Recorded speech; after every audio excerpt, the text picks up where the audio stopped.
সাকিবের সাথে অলওয়েজ হ্যাঁ অবভিয়াসলি করবো কিছু কোনোদিন আর ছবি হয়তো আবার। আমার খুব ভালো লেগেছে, ভীষণ কিউট একটা ছেলে আর ভীষণ ওয়েল ম্যানার্ড, যেটা আমার সব থেকে খুব ভালো লেগেছে।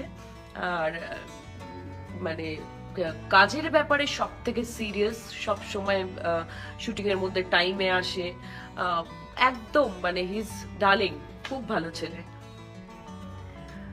একদম শিকারি টু চাই। ঠিক আছে, অনেক রকম শিকারি টু কেন, অন্য শিকারি হবে, এবারে অন্য ধরনের ছবি হবে, তাই না?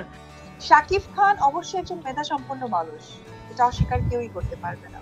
এখান থেকে তার অবস্থান থেকে সে দেখিয়ে দিয়েছে যে ইন্ডাস্ট্রিতে অনেক কিছু করা যায়, করেছে।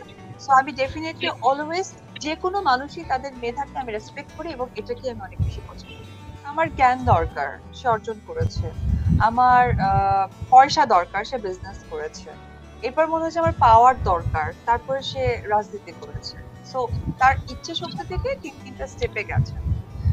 আমার কখনোই এরকম ইচ্ছে নেই যে আমার কি কি দরকার। আমার অলওয়েজ ইচ্ছে ছিল যে আমি মানুষের ভালোবাসার মধ্যে থাকতে চাই। এখানেই আমার বুদ্ধি, এখানেই আমার অর্জন, এখানেই আমার পাওয়ার।